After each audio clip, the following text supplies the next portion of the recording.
नमस्कार, मी प्रियदर्शनी. मॅक्स मूव्हीमध्ये तुम्हा सगळ्यांचं स्वागत आहे. आणि आज आपल्यासोबत चर्चेला आहेत आमदार चित्रा वाघ. कसं वाटतंय?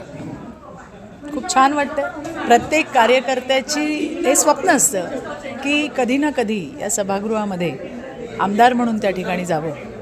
मी माझ्या भारतीय जनता पार्टीचे राज्याचे मुख्यमंत्री आमचे लाडके देवाभाऊ आमचे प्रदेशाध्यक्ष बावनकुळे साहेब यांचे आभार व्यक्त करते की त्यांनी माझ्यावर विश्वास दाखवत मला आज विधान परिषदेवर त्या ठिकाणी पाठवले. इतके वर्ष काम करत असताना विशेषतः महिलांसाठी काम करणं किंवा महिला वर्गासाठी काम करणं ही माझी आवड आहे. इतके दिवस रस्त्यावरची लढाई होती आणि आता ती संसदीय आयुध घेऊन महिलांचा आवाज आणखीन बुलंद करण्याची संधी मला पक्षाने दिली आहे. आणि मला विश्वास आहे की येणाऱ्या दिवसामध्ये चांगल्या पद्धतीने काम करू शकेल. गेली 10 वर्ष आम्ही तुम्हाला बघतोय रस्त्यावर फाईट करताना. अगदी सोशल मीडियावरही फायटिंग तुमची थांबलेली नाही आहे. सगळ्याच ठिकाणी तुम्हाला फाईट करत आज तुम्ही इथपर्यंत आलात. पहिला दिवस होता, पहिल्या दिवशी धाकधूक वाटली की मागचा संघर्ष आठवला? नक्की मनामध्ये काय भावना होत्या? खरं सांगू ना तर प्रियदर्शनी, मला खूप गमतीचे दिवस आठवले. धाकधूक वगैरे काय वाटली नाही, कारण आले ज्या वेळेला निवड झाली आणि शपथ घेतली त्यावेळेला कन्सेप्ट क्लिअर होता की आपल्याला काम काय करायचं आहे. पण मला खूप गमतीचे किस्से आठवले की जेव्हा मी प्रदेशाध्यक्ष होते त्यावेळेला आम्ही काही आमदार वगैरे नव्हतो ना, पण आम्हाला मग हाऊसमध्ये यायचं असायचं. माझ्या सहकारी असायच्या, मग त्यांच्यासाठी पासेस लागायचे. मी मागितले की ते मला 2 पास द्यायचे. म्हणजे लढाई कुठून आहे बघ की 2 नाही पास पाहिजे, मला 10 पास पाहिजे. म्हणून माझी पहिली मारामारी असायची की ते 10 पास घेतल्याशिवाय मी जाणार नाही, कारण मी एकटी हाऊसमध्ये जाऊन काही उपयोग होणार नाही. माझ्या सहकारी पण माझ्यासोबत पाहिजेत.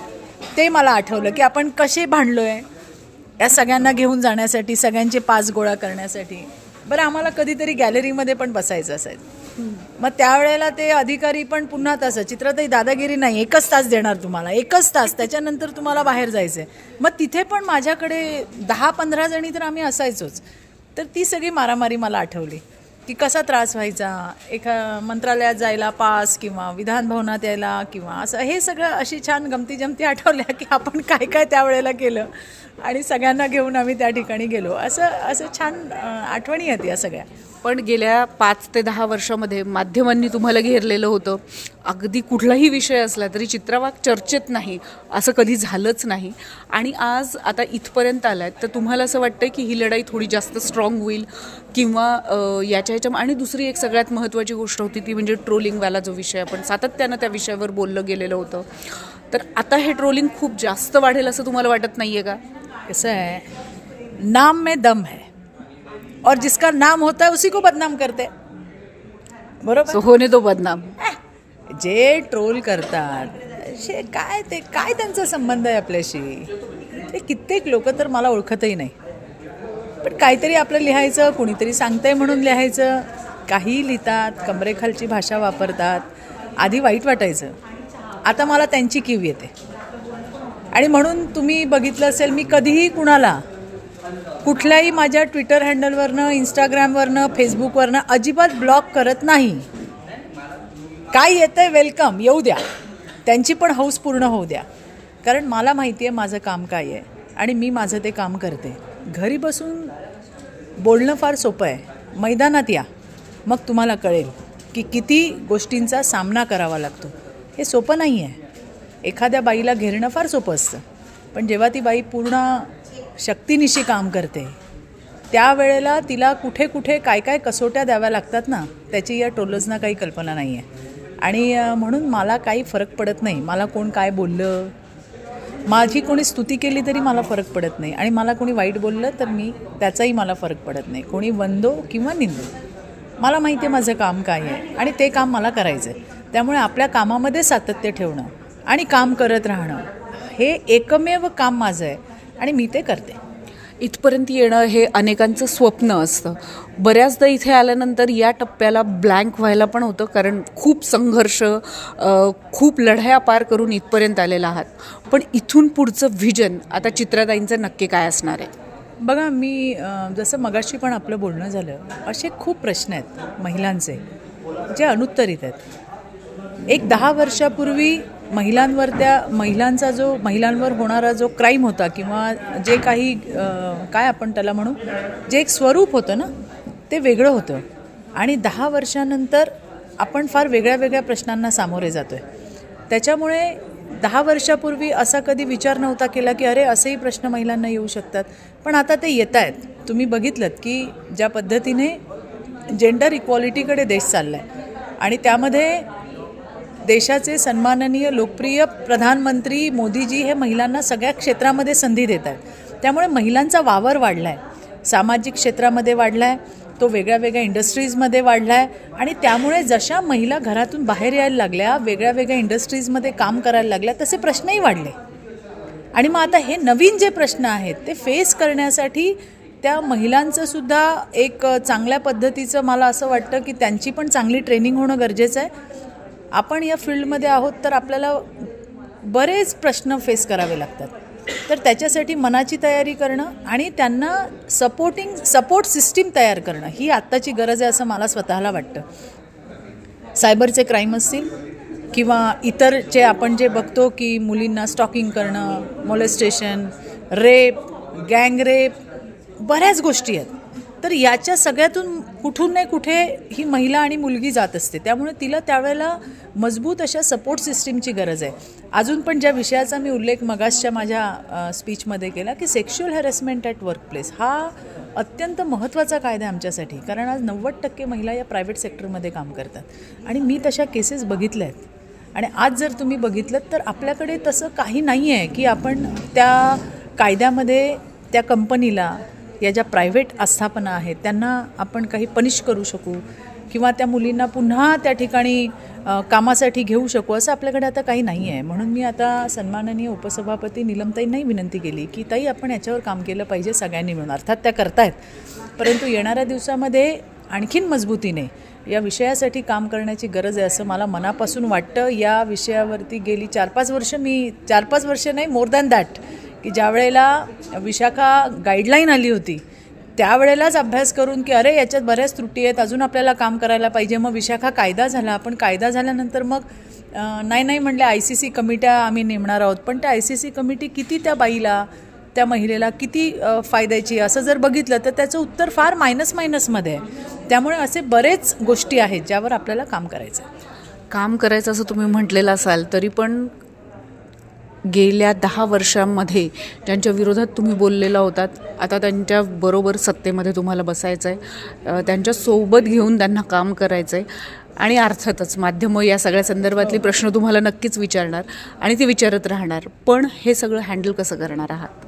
बघा, मला असं वाटतं की कोणी कुठल्याही पक्षाचा असला तरी त्याचा अजेंडा क्लिअर असला पाहिजे. तो म्हणजे महिलांची एम्पॉवरमेंट, ज्याला आपण म्हणतो वुमन एम्पॉवरमेंट, महिला सक्षमीकरण, महिला सशक्तीकरण. पण यावेळेला प्रियदर्शिनी मी तुला सांगते की मी गेली 5 वर्ष मी राज्याचे सन्माननीय मुख्यमंत्री, आमचे नेते लाडके देवाभाऊ यांच्यासोबत काम करते.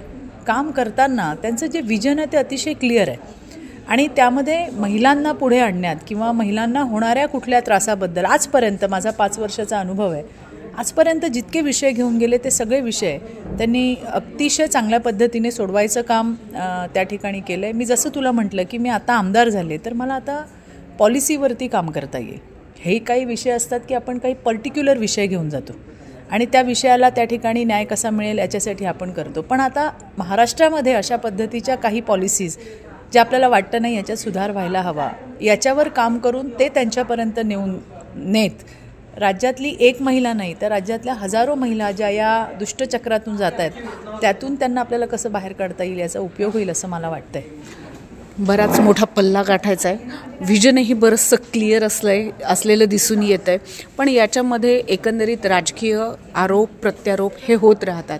तर या सगळ्याचं तुम्हाला असं वाटत नाही का की अडकाठी येईल किंवा बेसिकली मनाची तयारी कशी केलेली आहे? नाही, काय झालं आहे की मला माहीत नाही, चित्रा वाघ आणि बरोबर वाद विवाद आणि सतत इक्वल टू हां असं सगळं चालू असतं. त्यामुळे मला या सगळ्याची सवय आहे. मी तुला काय म्हटलं की कोण काय बोलतं हे माझ्या लेखी महत्त्वाचं नाही आहे. मला काय वाटतं आणि मला काय करायचं आहे याच्या बाबतीत मी अतिशय क्लिअर माझे कन्सेप्ट असतात.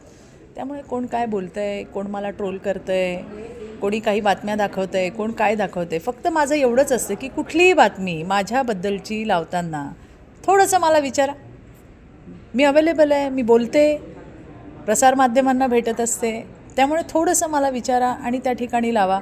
कधी कधी चुकीच्या बातम्या लावल्या जातात. मध्ये कळलं रे चित्रा वाघने ती केस केली आणि ती केस विड्रॉ केली म्हणून माझ्यावरती टीकेचा भडीमार केला. मला एकदा विचारा ना, का करेन मी? मीच नाही, माझा पूर्ण परिवार त्यातनं गेला आहे. मी का करेन? त्यामुळे कधी कधी चुकीच्या बातम्या लावल्या जातात, त्याचा फायदा विरोधकांकडून घेतला जातो. त्यांना तर तोंडसुख घ्यायचं असतं, बाकी तर गोष्टींमध्ये इंटरेस्ट नसतो. म्हणून मला माध्यमांनाही तुझ्या माध्यमातून सांगायचं आहे की बातम्या क्लिअरली लावत चला. काही तुम्हाला वाटत असेल तर आम्हाला विचारा, आम्ही आहोत तिथे. आणि निश्चितपणे माध्यमांनी मला आत्तापर्यंत खूप सहकार्य केलं आहे. म्हणजे अगदी मी म्हटलं तुला की या क्षेत्रात मला 26 वर्ष झाली आहे आणि अगदी सुरुवातीपासून सगळ्या माध्यमांनी मला खूप चांगल्या पद्धतीने सहकार्य केलं. चित्रा वाघ अशी आहे की माझ्यामागे कुठलाही राजकारणाचा इतिहास भूगोल नाही आहे. त्यामुळे एक सर्वसाधारण परिवारातून आलेली बाई, प्रत्येकीला संघर्ष करावा लागतो. तो माझ्याही वाटेला आला, कणभर जास्तच आला. पण ज्यांच्यामुळे संघर्ष करावा लागला, ज्यांच्यामुळे फाईट करावी लागली, त्यांचे पण मी आभार मानेन. कारण या सगळ्या हरामखोरांमुळे मी जास्त अजून कणखर झाले, मजबूत झाले. म्हणून त्यांचेसुद्धा आभार तुझ्या माध्यमातून मानते.